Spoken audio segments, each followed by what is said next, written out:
Senhor. Então, crente, irmão, o que ele abre a boca para falar, ele não fala mal dos outros, ele não faz fofoca, não é verdade, irmão? Crente não faz fofoca e não fala mal dos outros. Crente faz o quê? Adora ao Senhor. Então é glória a Deus, louvado seja o seu nome, Deus é bom, Deus é misericordioso, adorado seja o Senhor no nosso meio. Esse é o produto dos nossos lábios. Essa é da nossa natureza, da natureza do crente.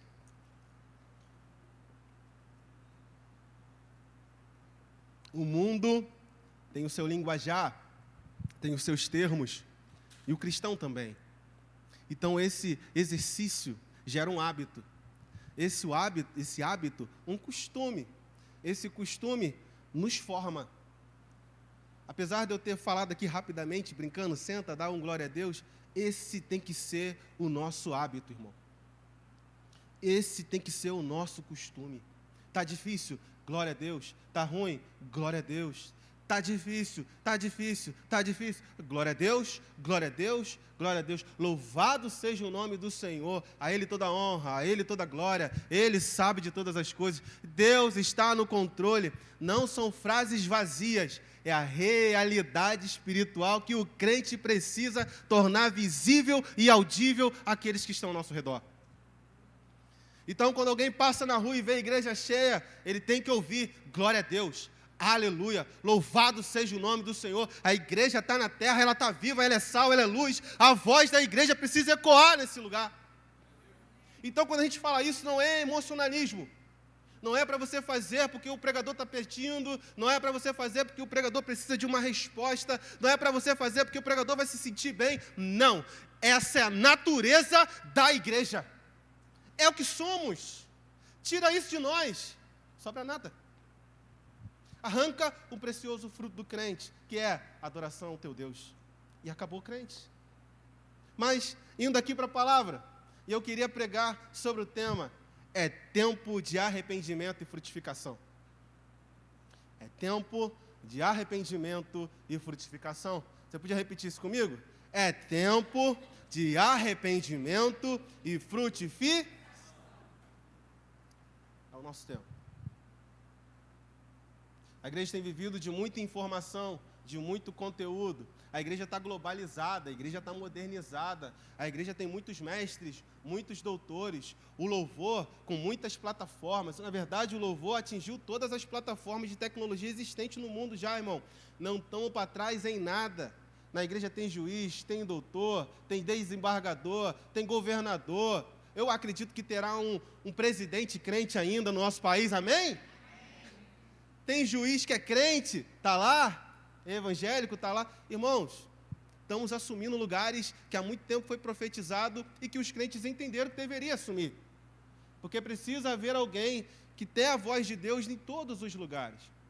Mas perceba que a igreja de Deus, a igreja na terra, ou os templos religiosos que se autodenominam cristãos, não pode se embebedar com os poderes dessa terra, ainda que estejam em posição de poder, em posição de autoridade.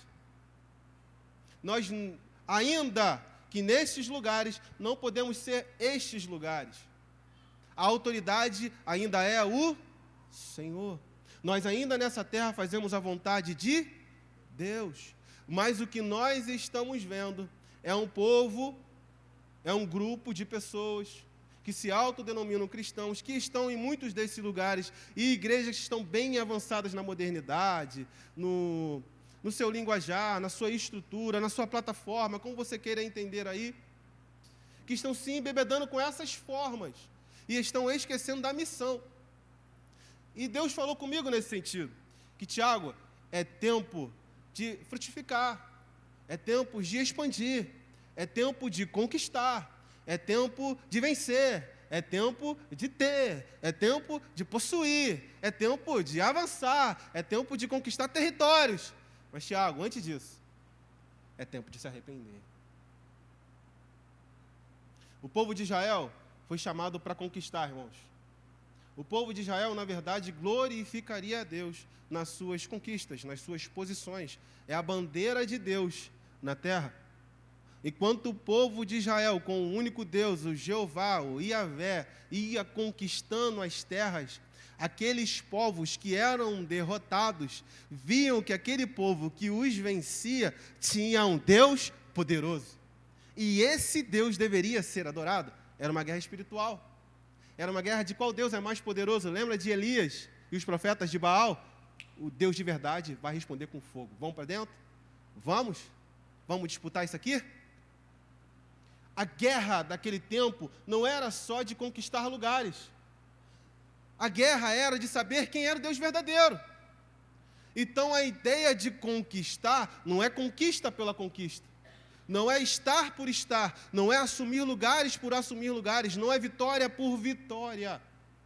A ideia de conquista de Deus, o plano de Deus, já com o povo de Israel e com a igreja, ainda é de expansão, ainda é de vitória, ainda é de conquista, ainda é de possuir.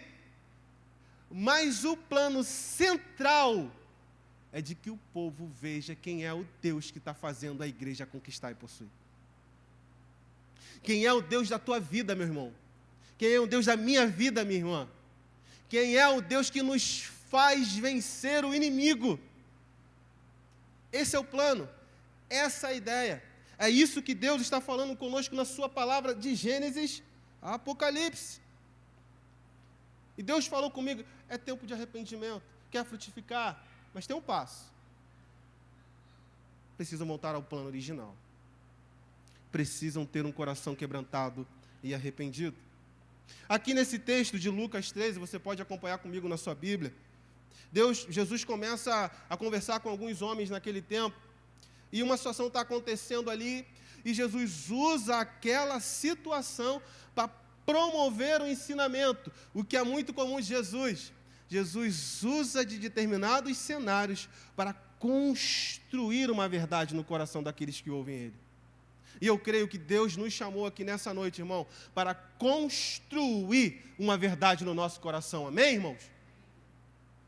Em tempos, seguindo o que o texto está falando aqui, em tempos as autoridades e governantes, eles promoviam perseguições a pessoas, a grupos dissidentes ao governo, e os motivos eram dos mais distintos possíveis, rebeldias, questões religiosas, questões políticas, e muitas vezes questão da maldade pessoal daquele governante, a saber, Pilatos e Herodes eram monstros do seu tempo. Pesquisa na história e veja o que cada um dessas autoridades e governantes fizeram, não só com homens de Deus, com qualquer um que gerasse algum tipo de medo à sua autoridade política e poder local. Mas na conversa entre eles ali, parece que o tema é sobre morte e culpa. Você pode seguir o texto comigo, e respondendo, Jesus disse-lhe: cuidais vós que esses galileus foram mais pecadores do que todos os galileus por terem padecido tais coisas. O tipo de morte, culpa. Não vos digo, antes, se vos não arrependerdes, de igual modo perecereis. Jesus aproveita a situação que Pilatos fez com aquelas pessoas que ele matou, que possivelmente eram religiosos, porque eles estavam sacrificando, e o misturar sangue possivelmente foi numa situação de fato religioso. Eles estavam num rito, num período de rito, e Jesus aproveita essa morte que Pilatos provocou para falar sobre outro tipo de morte que aconteceu entre eles ali. Qual foi, Tiago? Um acidente. Primeiro, uma morte provocada por uma autoridade, mandou matar e foi lá e assassinou aqueles homens. E agora Jesus vai falar sobre morte, mas sobre uma outra forma, sobre um outro tipo.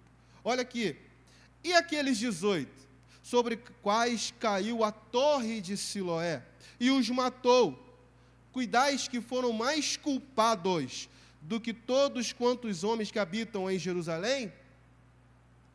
Eles ali estão presos à situação, ao cenário. Poxa, olha o que aconteceu.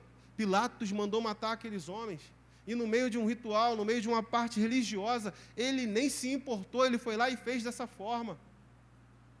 E eles estão se perguntando, por que isso aconteceu? Por que está acontecendo tal coisa aqui, Jesus? Por que esse fato ocorre no nosso meio? Talvez, que injustiça. Poxa, olha o que Deus permitiu se fazer. Não é assim, irmãos? Quando acontece algo, uma tragédia no nosso meio, a primeira pergunta que ocorre não é por quê?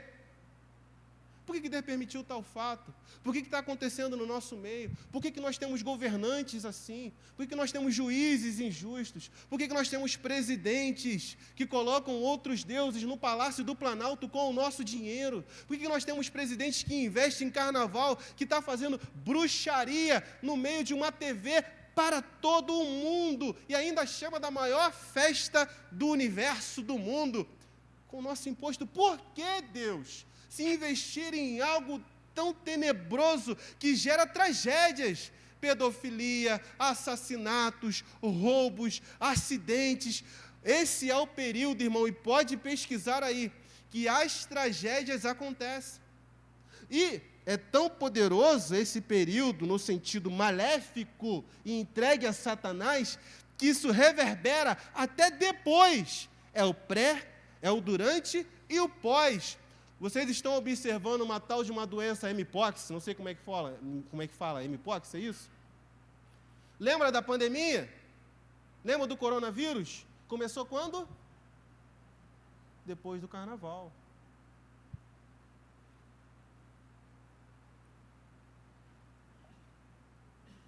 Por que, Deus? Por que, Senhor?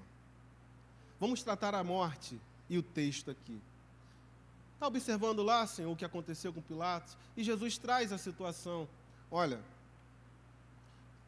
será que eles foram tão culpados? Ou a forma que eles morreram é tão importante quanto também a forma que aqueles homens, aqueles 18 homens, morreram debaixo daquela torre acidentalmente?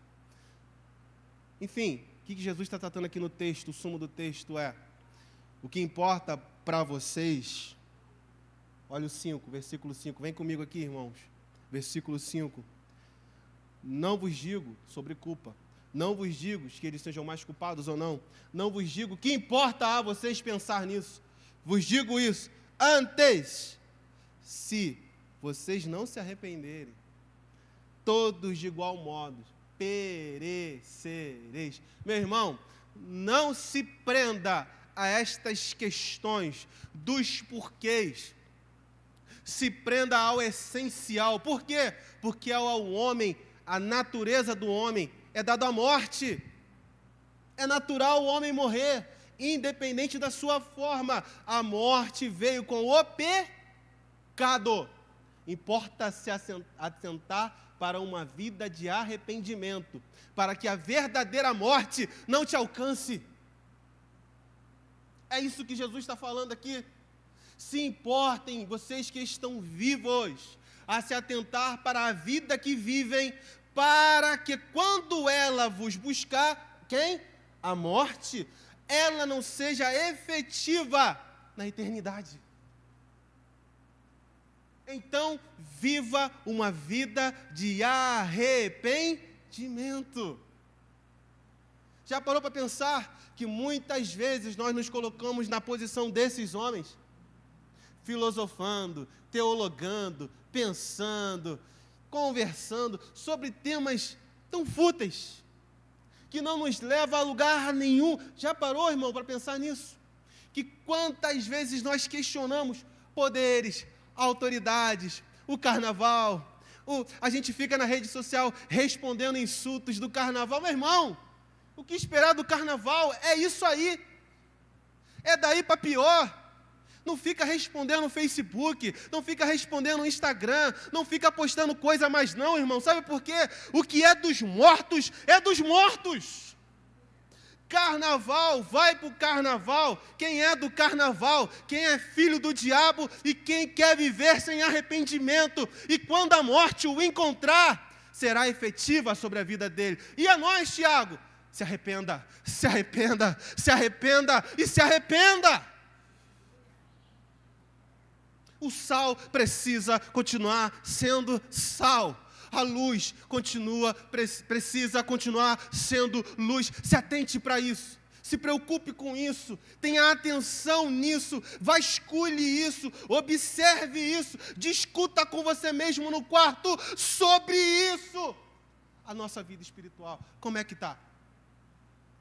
Estamos orando mais, estamos orando menos, jejuando mais, jejuando menos, lendo mais a palavra, lendo menos, estudando a palavra, estudando menos, meditando a palavra ou meditando menos, buscando experiências com o Senhor ou não buscando experiências nenhuma. Se atente para o arrependimento. Por quê? Porque senão eu e você que estamos sentados no ar-condicionado, ouvindo o louvor, dentro da igreja, ouvindo uma palavra, sentindo a presença na adoração, se não nos arrependermos, iremos para o mesmo lugar.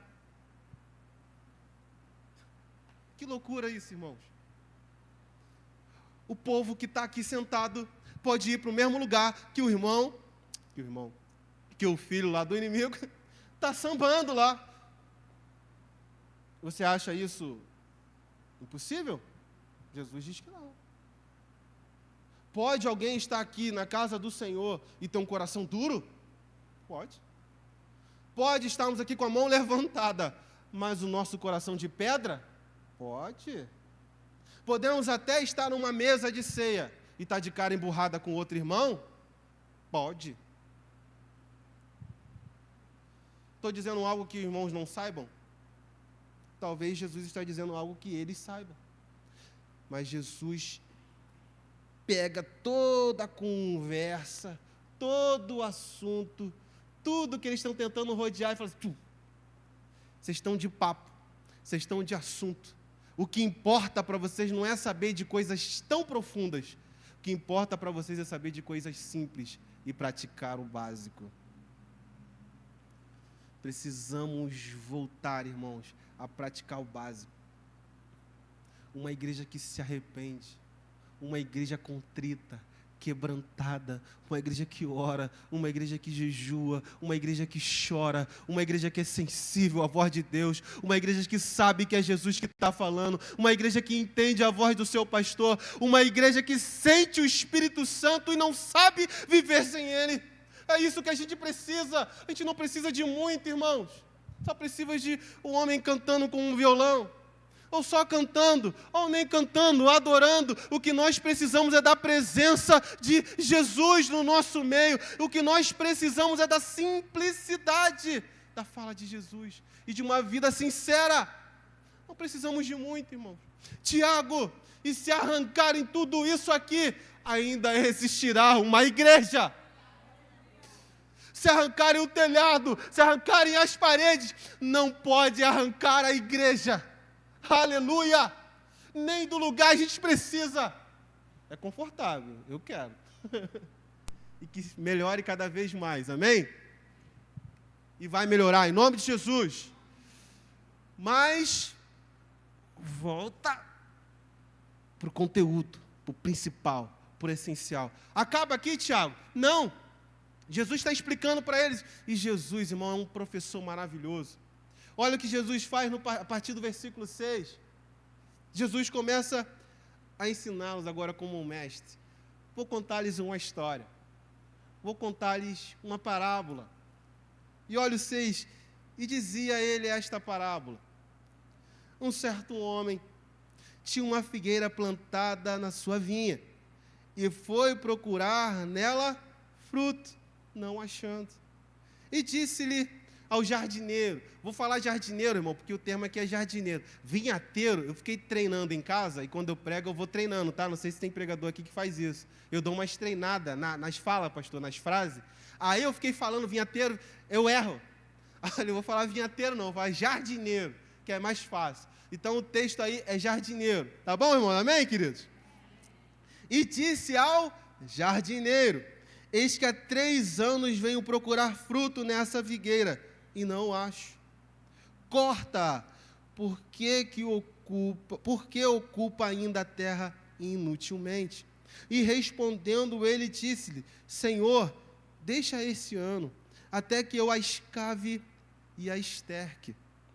E se der fruto, ficará, e se não, depois a mandarás cortar. Olha o que Jesus está fazendo aqui. Jesus está ensinando para esses homens aqui algo profundo, algo importantíssimo. Olha que beleza aqui dessa parábola. Um certo homem tinha uma figueira plantada onde, irmãos? Vocês estão lendo o texto aí comigo? Não tem ninguém dormindo aí não, né? Vamos lá, no 6. Ele dizia essa parábola, um certo homem tinha uma figueira plantada na sua figueira, na vinha. Vinha é lugar de quê, irmãos? De quê, irmãos? De uva. Ué, por que tem uma figueira num local que era para ter uva? Que coisa estranha, que coisa antinatural, que coisa a se observar. Fica pensando na figueira lá, Erickson. Paz, isso aqui não está certo não, hein? Eu sou diferente da galera ali, hein? O pessoal está frutificando outra coisa. Eu não era para estar aqui não, hein? Esse negócio está certo não, está estranho isso aqui. Por quê? Ele planta uma figueira, que é para dar figos, no local que será colhido uvas.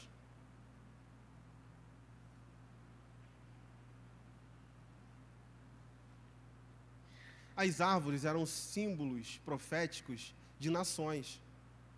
A figueira sempre foi um símbolo profético da própria Israel. Assim como também a videira, assim como a oliveira. E tem até profeta que fala da romã, né, pastor?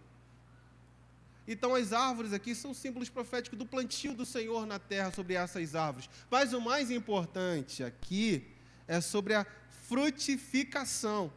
E eu lendo sobre alguns modos de plantio, não sei se tem gente da roça aqui, dizem nos costumes que era comum plantar a figueira no meio das uvas, porque a terra onde a uva era plantada dava à figueira bons nutrientes. Ou seja, a figueira foi plantada no meio da vinha para que ela pudesse já ter bons nutrientes. Ou, vamos colocar o dono como Deus? Amém? E o jardineiro como? Jesus. Obrigado pela resposta. Como? Jesus. Deus plantou essa figueira no seu jardim. Mano, isso aqui é muito lindo. Ele planta essa figueira no meio das uvas.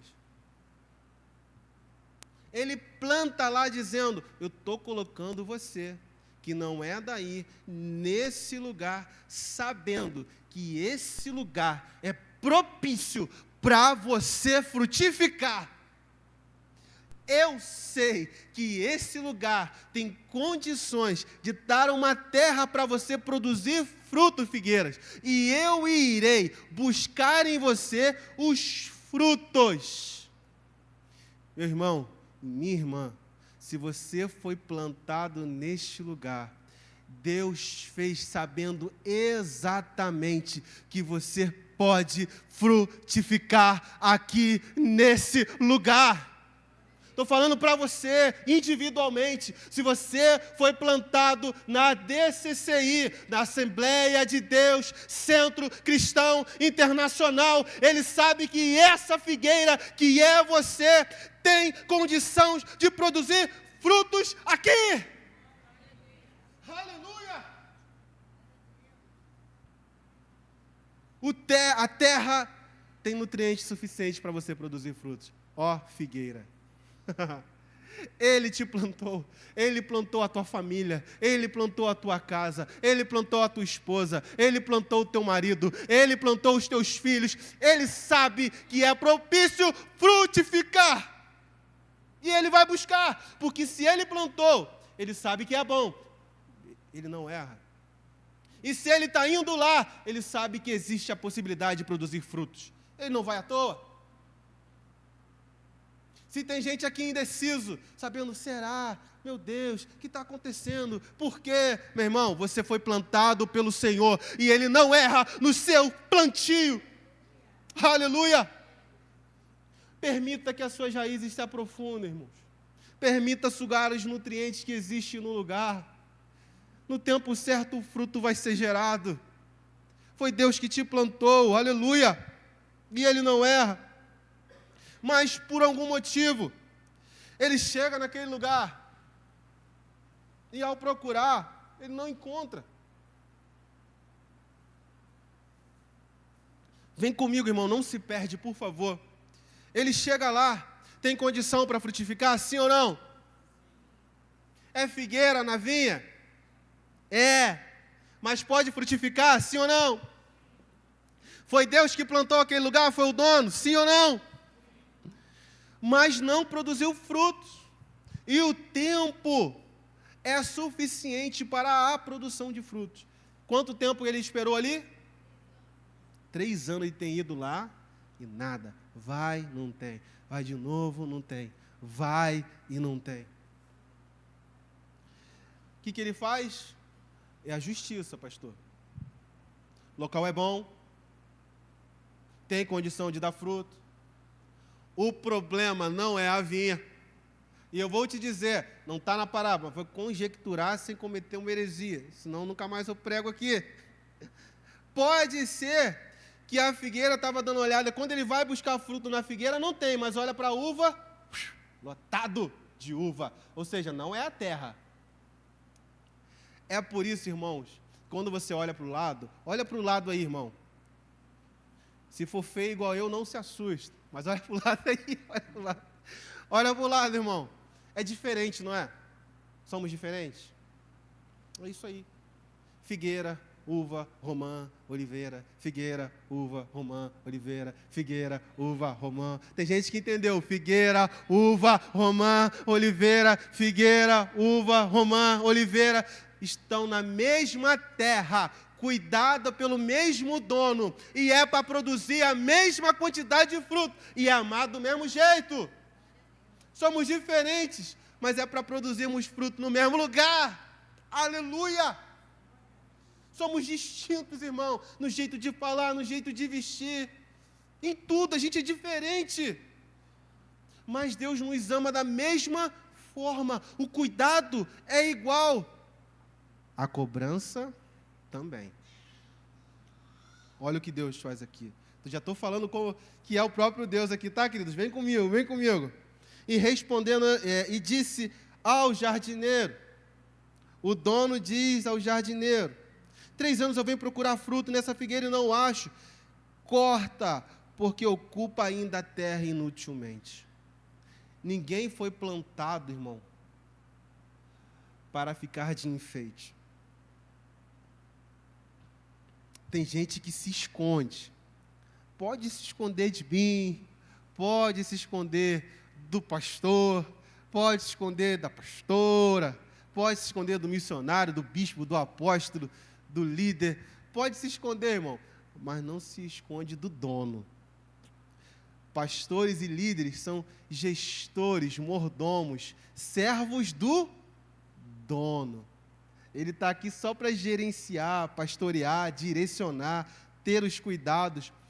Mas o dono sabe onde você está, árvore.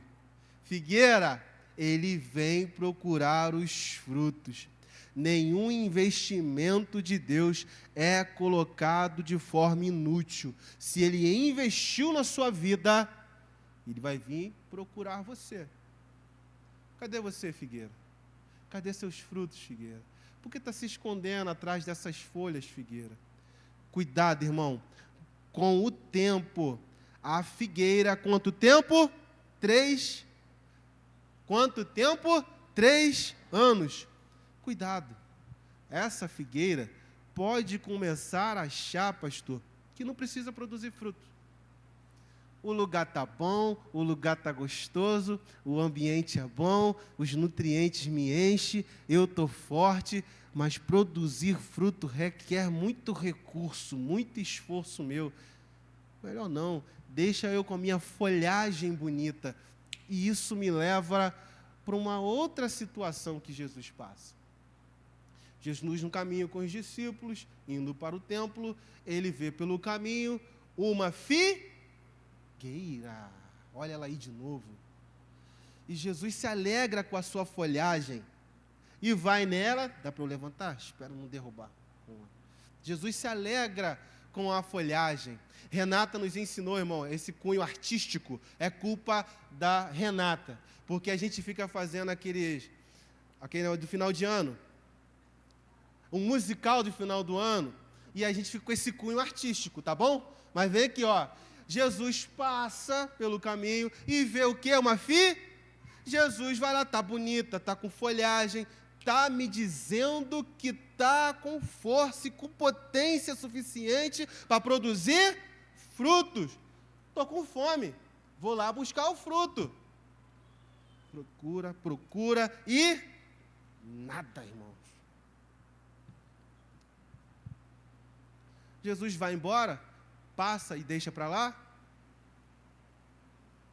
O Jesus bondoso, amoroso, misericordioso, o Jesus das bem-aventuranças, o Jesus que nos mandou amar o nosso inimigo, a topar um tapa de um lado e dar a outra face, né? Lindo. O que Jesus faz com a árvore, com a figueira? O que ele diz? Nunca mais nasça de ti fruto algum. Talvez, a gente começa a se acostumar com o ambiente. Está tão bom, está tão nutritivo. Eu vou ficar aqui na minha, vou só sugar o que essa terra tem e vou produzir essas lindas folhagens. E só a beleza já está bom. Só a minha presença aqui no meio já está bom. Mas o dono não se engana. Eu fui procurar fruto nela há 3 anos e não tem produzido. Irmão, qual foi o tempo do ministério terreno de Jesus? 3 anos. Jesus está pregando, curando, promovendo milagres, maravilhas, ressuscitando mortos. Jesus, irmão, está trazendo um reino dos céus na terra, está revirando aquele lugar. E sabe o que está acontecendo em Jerusalém? Estão discutindo por que fulano morreu assim, por que ciclano fez isso, por que ciclano está vivendo daquela forma, enquanto eles deveriam estar produzindo frutos de arrependimento.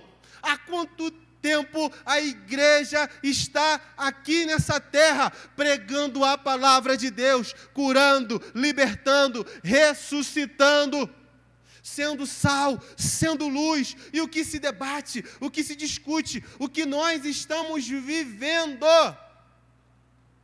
como figueiras frutíferas, ou como figueiras só vistosas no olhar, muitas folhas, mas nenhum fruto de arrependimento, corações endurecidos, insensíveis. É tempo de cortar. João Batista, quando no seu ministério, uma das palavras mais fortes da sua pregação era: arrependei-vos, porque é chegado o reino de Deus. Ele chama a atenção dos religiosos: raça de víboras, quem vos ensinou, ou quem vos livrará da ira vindoura? Vocês estão vindo aqui querendo me enganar com esse papinho de vocês. Se arrependam. É arrependimento que Deus quer. Não é roupa bonita, não é palavra bonita, não é canção bonita, não é igreja esteticamente bonita. Deus quer um povo sincero, humilde e arrependido. É esses que Deus está procurando, os verdadeiros adoradores. É esse povo. E olha que interessante. Quando ele fala isso, o jardineiro se compadece ainda. Aleluia! Aleluia! Bom, estou sentindo muito Deus aqui nessa noite, queridos. Olha o amor de Deus. Olha a extensão desse amor. Primeiro ele planta, primeiro ele coloca num bom lugar, primeiro ele observa, primeiro ele olha se tem fruto, porque pode dar fruto. Ele fica ali por 3 anos tentando, buscando, olhando, incentivando a produção. E está ali, é um trabalho, é um investimento, sabe? É uma energia aplicada de Deus para com a figueira, do dono do lugar para com a figueira, de Deus para com o seu povo, de Deus para com o seu filho. Mas além dele, além de Deus, Além do dono do lugar, tem o jardineiro, que é tão fiel quanto aquele que plantou. Aleluia. Que ama tanto aquela figueira quanto aquele que é dono do lugar. Irmão, nós estamos amando o nosso próximo. De quem é a terra, irmão? É do diabo ou é de Deus? De Deus. O sistema que tem controlado esse mundo jaz do maligno. Mundo, sistema, modelo. Mas o mundo, a criação, irmão, ele mostra o poder e a glória de Deus. Quem aqui já foi no mar e ficou lá olhando para o mar e se conectou com Deus no mar? Você não se conecta com Deus dentro de um prédio, mas se você for para uma cachoeira, você sente a presença de Deus. É maravilhoso. Por quê? Porque existe um DNA de criaturas. Vocês sabiam disso? Quando você vai para um alto de uma montanha, você diz, verdadeiramente, Deus é poderoso.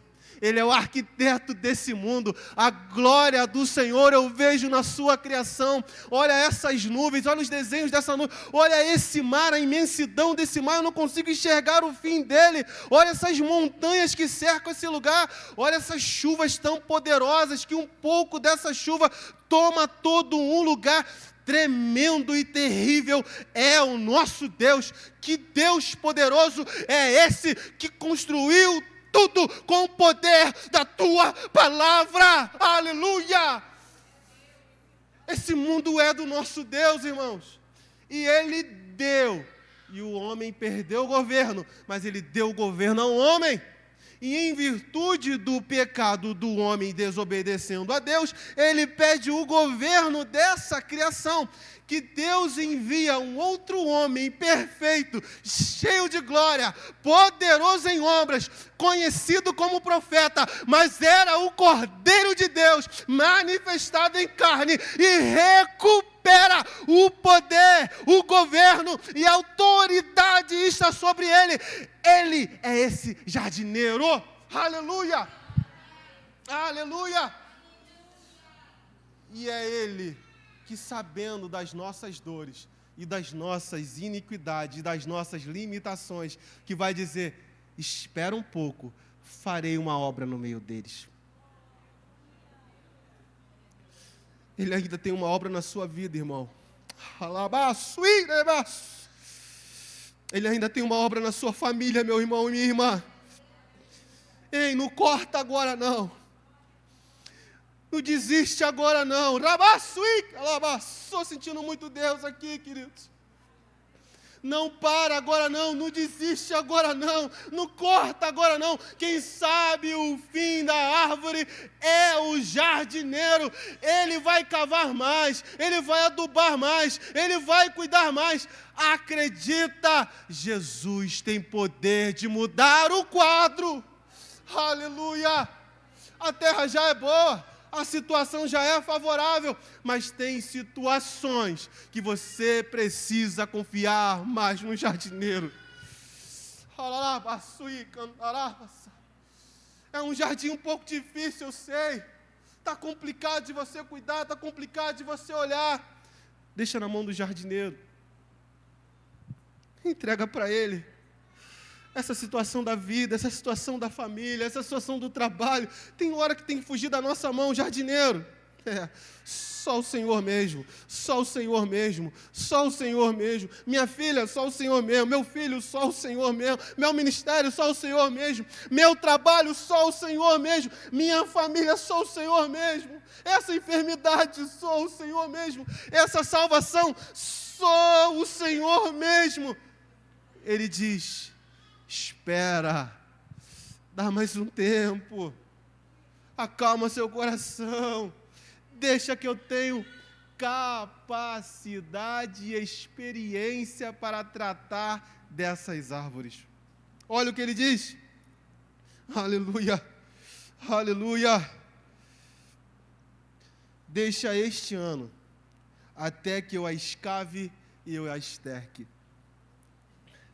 Tem situações, irmãos, que vai precisar cavar.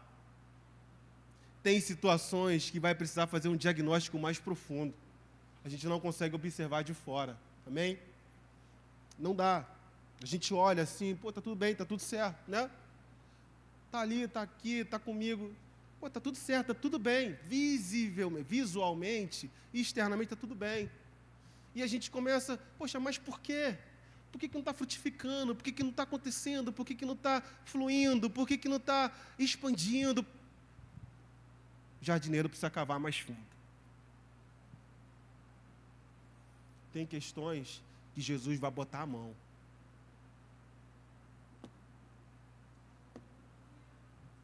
E dói, irmão. E dói. Passar por alguns processos é doloroso, mas ele mete a mão. Jesus não tem nojinho. Jesus, aí não vou meter a mão. Jesus vai meter a mão, irmão. Como um goleiro que mete a mão no barro, ele vai começar a apertar, ele vai começar a moldar. Mas deixa eu te dizer, irmão, é melhor sofrer o aperto nas mãos de Jesus do que sofrer e perecendo sem o arrependimento que nos leva à vida. E ele está cavando.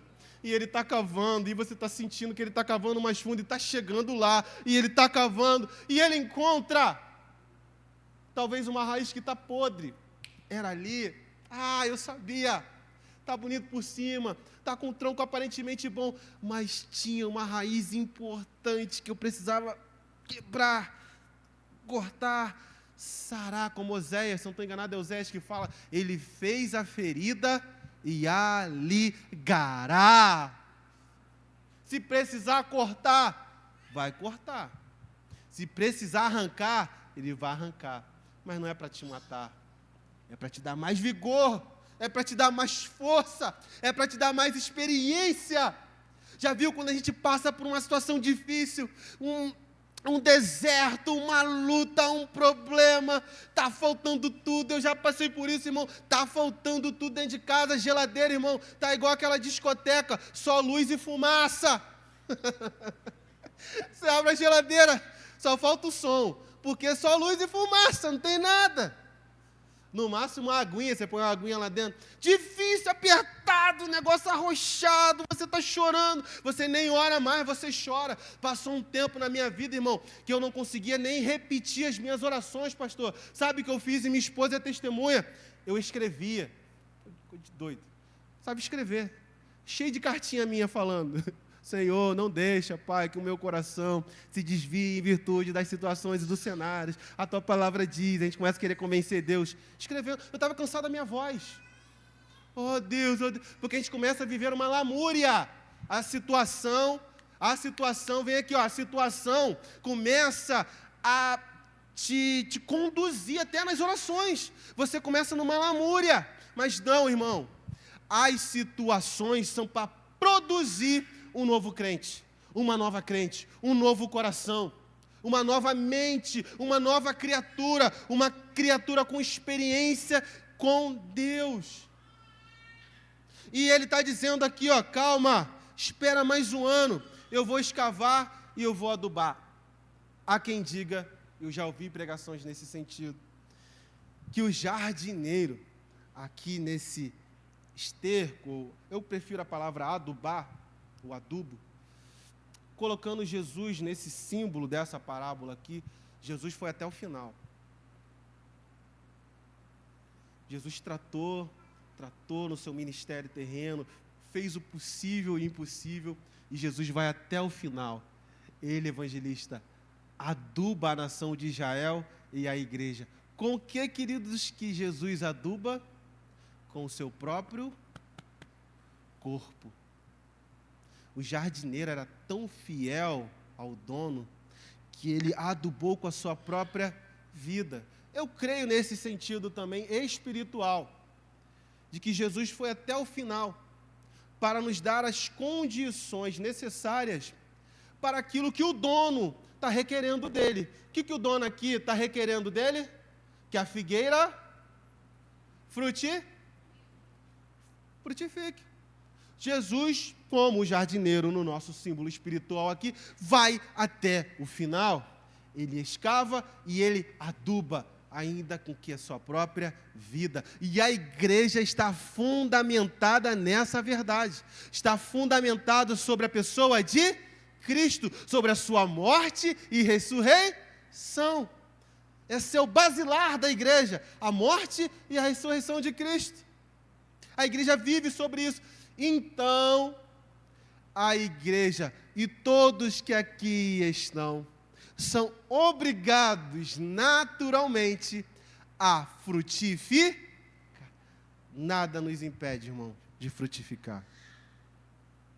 Mas precisamos viver um tempo de arrependimento, de recondicionamento, que essa figueira precisou vivenciar. Ser escavada, ser adubada, nós precisamos vivenciar essa mudança de mente e perspectiva, uma metanoia, para que possamos frutificar. Eu queria que você se colocasse de pé nessa noite.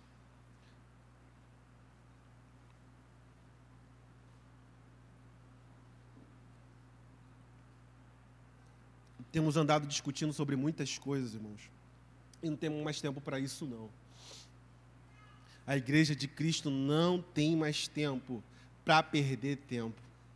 Não temos mais tempo para ficar em debates inúteis e fúteis.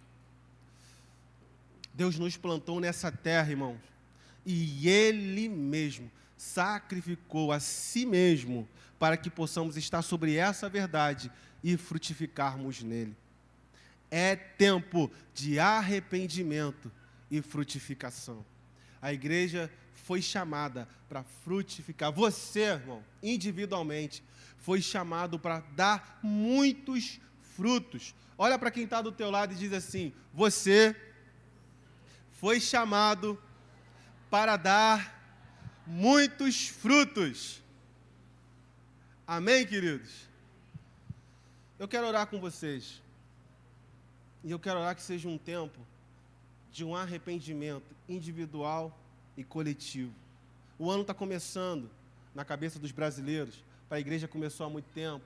Mas vamos começar com esse pensamento, como o pastor tem falado aqui muito claramente, que é tempo da gente cuidar mais, ter atenção maior para a nossa vida espiritual. Vamos sair da carnalidade desse mundo e da perspectiva desse mundo. Vamos, nesse ano, cuidar, mas investindo energia. Meu irmão, preciso da sua ajuda. Irmão, eu vou orar. Estou orando. Já viu a oração de fuga? Já viu? Irmão, precisa fazer isso aqui. Tá, vai lá que eu estou orando aqui. Isso é fuga de preguiçoso. Então, irmão, é tempo de orar e é tempo de agir. Deus está chamando a gente para as duas coisas. Tá? Então, invista a energia verdadeira. Primeiro grau do arrependimento é a sinceridade. Se enganar a si mesmo, você não está se arrependendo de nada. Então, invista a energia que a gente investe para estudar, para fazer uma faculdade, para crescer nessa terra, para passar num concurso público, para o nosso trabalho, para crescer e ter promoção. Invista a energia esse ano para a parte espiritual, irmão. Acordar de madrugada, orar, pelejar contra sua própria carne, buscar o Senhor, ter revelação do céu, ouvir o Senhor falar aos nossos ouvidos e coração. É tempo de arrependimento, querido. E vai ter frutificação quando nos arrependermos. Amém, queridos? Vamos orar juntos nessa noite. Meu Deus e Pai, obrigado, Senhor, por essa palavra. Obrigado por essa direção, Senhor. Uma palavra, Senhor, debaixo da palavra que o Senhor liberou sobre a vida do nosso pastor, que esse ano será um ano de cuidarmos mais da nossa vida espiritual, Senhor. Pai, que seja um tempo, Senhor, não de figueiras estéreis, de figueiras que não produzem, de figueiras que só tem flor, de figueiras que só tem folha, de figueira que só tem galho, de figueira que só tem tronco, de figueira que vive na sombra, de figueira que está no meio das uvas, de figueira que só está comportando o lugar, mas não está produzindo nada. Se o Senhor plantou, o Senhor sabe que ela tem condições de produzir.